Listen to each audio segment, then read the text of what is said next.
Hi friends, ఇదిగోండి కొత్తిమీర పుదీనా పచ్చడి కోసమని ఇవన్నీ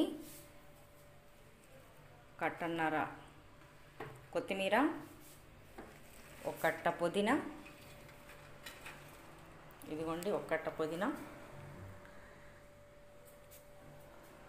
50 గ్రాములు ధనియాలు, 100 గ్రాములు ఎండుమిరపకాయలు, ఒక చిన్న స్పూన్ వాము, 2 స్పూన్లు జీలకర్ర, తగినంత ఉప్పు, 20 గ్రాములు ఎల్లిపాయలు, 100 గ్రాములు చింతపండు.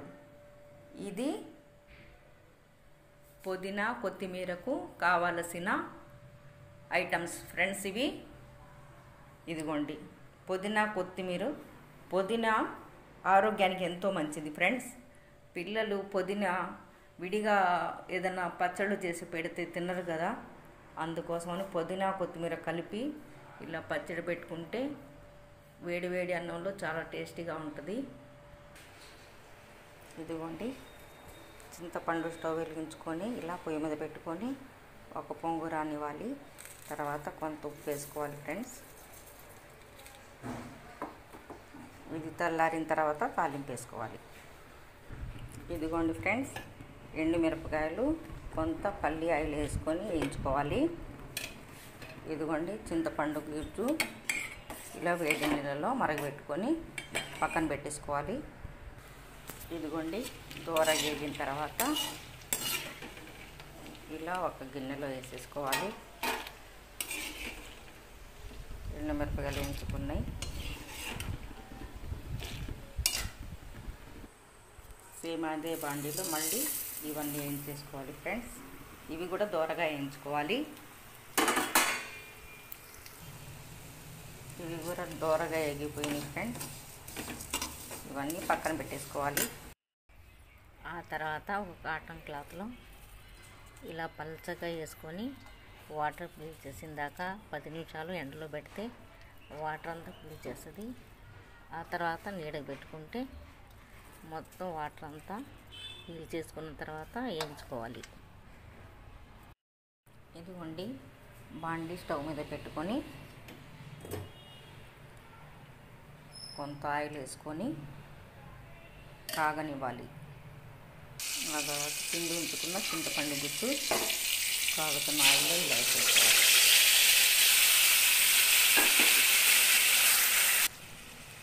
ఆ తర్వాత తగినంత పసుపు కూడా వేసుకోవాలి. ఇదిగోండి ఇలా ఆయిల్ వచ్చిందంటే చింతపండు గుజ్జు కూడా ఉడికినట్టే స్టవ్ ఆఫ్ చేసేయాలి. ఇదిగోండి ఎండుమిరపకాయలు అన్నీ వేయించుకున్నవి ఇలా మిక్సీ వేసేసుకోవాలి. మిక్సీ వేసేసుకొని ఇందులో కొంచెం కళ్ళు వేసుకొని మిక్సీ వేసుకోవాలి. ఇలా బాండీ పెట్టుకొని కొంత ఆయిల్ వేసుకొని మనం కొత్తిమీర పుదీనా వేయించుకోవాలి. ఇదిగోండి ఆయిల్ కాగింది. కొద్దిగా పుదీనా కొత్తిమీర వేసుకొని వాటర్ ఇంకిపోయిన దాకా వేయించుకోవాలి. ఇదిగోండి ఫ్రెండ్స్, ఏగిందంటే ఎంత కొద్దిగా అయిందో చూసారా, ఒక గుప్పెడు అయింది ఫ్రెండ్స్. చూసారా, ఏగితే కొద్దిగా అవుతుంది ఫ్రెండ్స్. ఇది ఏగితే ఆయిల్ కొద్దిగా కనపడిందంటే అప్పుడు ఏగినట్టు. ఇది చూడండి ఎంత చక్కగా ఏగిపోయింది. ఏగితే ఆయిల్ ఉంటే ఇలా అడుగు కూడా అంటదు ఆకు. ఇలా వేయించుకోవాలి ఫ్రెండ్స్. ఇదిగోండి ఇలా నొక్కుతుంటే ఆయిల్ వస్తుంది. ఇదిగోండి ఆయిల్ వస్తుంది, అప్పుడు వేగినట్టు. అప్పుడు పచ్చడి కూడా పాడవదు. ఇదిగోండి ఇలా ఆయిల్ వస్తుంది చూడండి, వేగినట్టు అన్నమాట. అది ఇలా వేడి మీద వేయించుకున్న దాని మీద ఇలా మెత్తటి ఉప్పు ఇలా చల్లుకుంటే ఆకుకి పడుతుంది. వేయించుకున్న దానికి ఇలా కలయి పెట్టుకుంటే ఆ వేడి మీద ఉప్పు అంటుతుంది ఆకుకి. అప్పుడు పచ్చడి కూడా బాగుంటుంది. ఇలా వేయించి వేయించి పెట్టుకున్నాక చల్లారిన తర్వాత ఇలా మిక్సీ పట్టేసుకోవాలి ఫ్రెండ్స్. చల్లారిన తర్వాత మిక్సీ పలుగ్గా, ఇదిగోండి ఫ్రెండ్స్, కొద్దిగా పలుగ్గా మిక్సీ పట్టుకున్నాను. ఇదిగోండి ఈ గిన్నెలో వేసేస్తున్నా, చల్లారింది.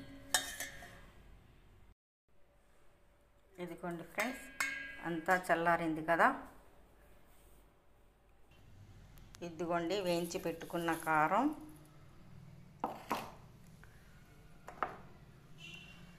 మెంతిపిండి, ఆవపిండి సరిపడా, ఆ తర్వాత చింతపండు గుజ్జు మనం ఉడకబెట్టుకున్నది. మనకు పులుపుకు సరిపడా వేసుకోవాలి ఫ్రెండ్స్. ఉప్పు కూడా అంతే, ఉప్పు కారాలు మనకు టేస్ట్కు సరిపడా వేసుకోవాలి ఫ్రెండ్స్. ఇందులో అన్నీ ఇలా కలియబెట్టుకోవాలి. ఆ తర్వాత కాచి చల్లార్చిన ఆయిల్ కూడా ఇలా వేసేసుకోవాలి ఫ్రెండ్స్. ఇవి కూడా ఇలా కలియబెట్టుకోవాలి. ఇదిగోండి ఫ్రెండ్స్, మీకు నచ్చితే ఇలా ప్రయత్నం చేయండి. నేను ఏ టైంలో ఏ రోజు ఏ వీడియో చేస్తానో నాకే తెలియదు, మీరు లైక్ చేయకండి ఫ్రెండ్స్. ఒక గంట తర్వాత ఆయిల్ ఇలా పైకి తేలుతుంది. అప్పుడు మనం ఒక గాజు సీసాలో స్టోర్ చేసుకోవాలి ఫ్రెండ్స్. ఇదిగోండి, గాజు సీసాల్లో అయితే మనకు పచ్చడి నిల్వ ఉంటుంది, టేస్టీగా ఉంటుంది. గాజు సీసాల్లోనే స్టోర్ చేసుకోండి ఫ్రెండ్స్.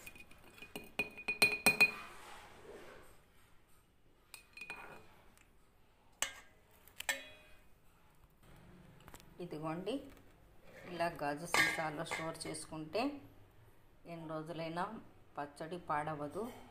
తర్వాత ఉప్పు కారం అంటినా కూడా మనకు ఏం కాదు. అదే టప్పర్వేర్ డబ్బాల్లో అయితే ఉప్పు కారం అంటే ఫంగస్ వచ్చే ఛాన్సెస్ ఉంటాయి. అందుకోసం నేను గాజు సీసాల్లోనే స్టోర్ చేసుకుంటా ఫ్రెండ్స్. మనకు అవసరమైనంత వరకు తీసుకొని మిగిలింది మన ఫ్రిడ్జ్లో పెట్టుకుంటే ఎన్ని రోజులైనా పాడవదు. నేను ఏ వీడియో ఎప్పుడు చేస్తానో నాకే తెలియదు, మీరు లైక్ చేయకండి.